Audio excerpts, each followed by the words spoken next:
Welcome back. Have you ever wondered what it would feel like to step into a board game where you are the main character? Well, now you can. The Minnesota Children's Museum in St. Paul is debuting a new exhibit called Game On. I stopped by there earlier today to check it out.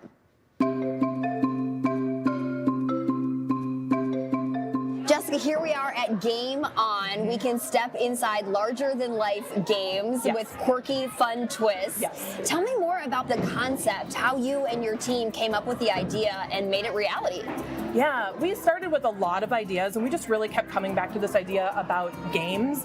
And I think there's something so interesting about games because at the heart of it, games are really universal. Everybody plays some sort of game, no matter where you are in the world, no matter what you have, you'll find children playing games. And if they don't have games to play, they will make them up. Or even being around the table with the family. Exactly. Game nights. Absolutely. Yeah. Games are just really universal, so it makes it a really prime opportunity for us to create an experience around games.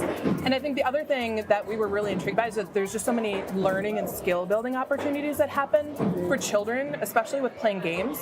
We obviously, some of the quick ones that you think of are like kids practicing taking turns or following rules. Sure. And those are really important executive function skills that kids are learning when they're playing games that they need to practice for when they're an adult. Yeah, into the real world. Exactly. And it's way more fun to practice following rules when you're playing a game than when you're doing schoolwork or something like that. 100%. Give us an example of some of the games that we see and that the kids can play. I see everything from kind of a wonky ping pong table to the Connect 4, Candyland, and some favorites that we all grew up with too. So we were inspired by Candyland and we created a game we call Candy Quest, but it's life size. So you get to be the game piece. You can try on one of the really fun costumes from our prop specialist and move through the game as if you are the game piece. So you get to spin the spinners, choose your path, and maybe make it all the way across the lava river to the tower at the end where the fairies have hidden the candy. Yes, candy, ultimate goal. Yes. Yeah. And then we have our physical play games, like you mentioned, the ping pong, but it's kind of with a quirky twist.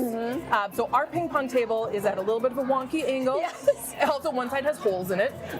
And this is something we had done in another exhibit as a prototype, and we found it really opportunity for people to engage with ping pong. It's not intimidating when it's weird. An adult or a child might walk up and say, "Oh, I don't know how to play ping pong." Yeah, so hands off. But nobody knows how to play ping pong when there's holes in the table. So nobody's expecting you're good at it. Right, so we're all learning together. Right, so it makes it a lot more inviting for people to kind of try out. It makes it more intriguing. I like that. So those are really fun too. And then yes, like Twister, that is 3D, so it's on the floor but also on the sides, which makes it more fun and more accessible for people who don't have the same sort of motion as other people. And so now summer, the kids are out of school, but this is a perfect place for them to keep their skills sharp. Absolutely. And there's some STEM-based learning that they can gain here too. So talk about some of the learning objectives. Yeah, so we are really focusing on, again, executive function skills, which is about like being able to regulate yourself. You're following the rules of a game, or you've made up rules to a game and you have to then follow those and maybe inhibit some of your other impulses. But there's also a lot of like critical thinking skills. If you're on the Candy Quest game board and you're choosing a path, you're making a decision about which way might be faster, which way might be easier. So you're using some of those critical thinking skills. And same with decision-making skills in some of our tabletop games. Sure, as well. Talk about how immersive this is and the perfect kind of age range you see for the kids coming in here. Right. So the museum overall is geared for ages kind of birth to 10 years old. And this exhibit hits a wide range, I think, from that toddler age on, honestly, up to adults. We see a lot of adults engaging in the games too. How fun to be able to play that alongside your child with them. Absolutely. It's been really fun to even just see the toddlers really working hard on the mini golf holes, just really getting that grip down on the golf club. Or sometimes holding it the wrong way and just working and working and working to get the ball to where it's supposed to be. And then the older kids trying out, of course, the mini golf, but enjoying seeing adults teaching their kids how to play the Twister game. Sure. And honestly, adults playing ping pong by themselves too.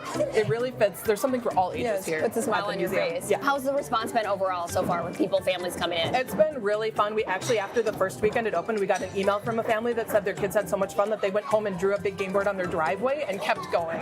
That's the ultimate goal, is inspiring that creativity after they leave the museum. Yes.